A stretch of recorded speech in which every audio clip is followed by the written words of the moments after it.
Good morning guys, ani ana usab ako magluto or maghimo na pud ta og chili garlic oil. Ubani ko ninyo ani guys kay maayo kaini siya pang negosyo no. So may na lang na amoy mga idea. Ang una natong buhaton ani guys, atong limpyuhan ang atong chilies ug ang garlic. Pagkahuman og limpyo guys, ako na ning prepare para ni siya i-blender nato no. Kaning paghimo nako og chili garlic sauce guys, need gyud ni siya na i-measurement. Kay pang negosyo man gud ni nako, so kinahanglan ang lasa ani no, maintain lang gyud dili mag-usab-usab. Kung gi-measure guys og pila ka cups ang chilies ug ang pila pud ka cups ang garlic. While mag-blender ta guys, need man gyud ni siya butangan nato og oil no. So ang ako din gigamit ani is vegetable oil. Mas nindot gamiton ang vegetable oil guys, i-compare nato no sa palm oil. Mas healthy man gud ang vegetable oil guys. Og gi-blender na nako ang chilies guys.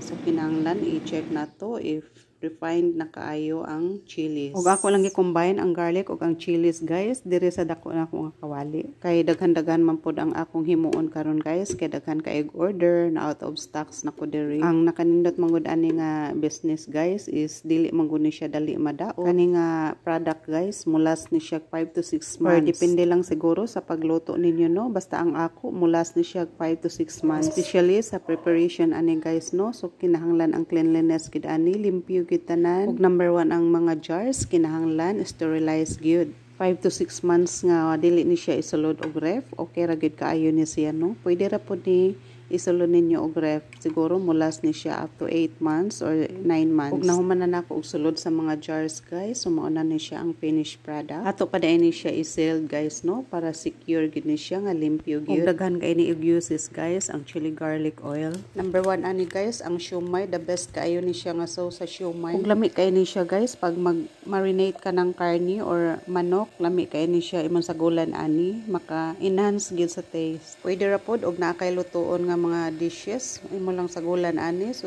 mas mulami pag yun. Ug mao po ni ang akong technique guys pag magluto kog mga sudan diri no, ako jud sagulan ani kay mas the best gyud basta na chili garlic sauce. Ug pagkahuman nako og sealed guys, nagbutang nako diri og sticker or logo namo. Mas nindot man gyud guys ug ang atong products is presentable no, kay para ang mga customer magbalik-balik. Og shout out dahil sa akong mga customers, na mga solid customers ani. Salamat sa inyong mga supports, mga pinalanggang customers. Og take note guys, ay gyud ninyo i-expose sa init no, kay para mulas ni siya og dugay. Once na ma-expose ni siya sa init guys, ma-discolored ni siya. So bantayanan gud ni siya guys no, dili lang gyud ni siya i-expose sa init para dili ta maalkansi ani. Ikaw guys, pwede na ka magnegosyo once na makita ni nimo, so at least na kay idea. Once na mosulod kag negosyo guys, kinahanglan determinasyon number 1, sipag at tiyaga, at syempre naman manalangin tayo sa taas. Number 1 gid na siya guys. O kana lang guys, thank you for watching.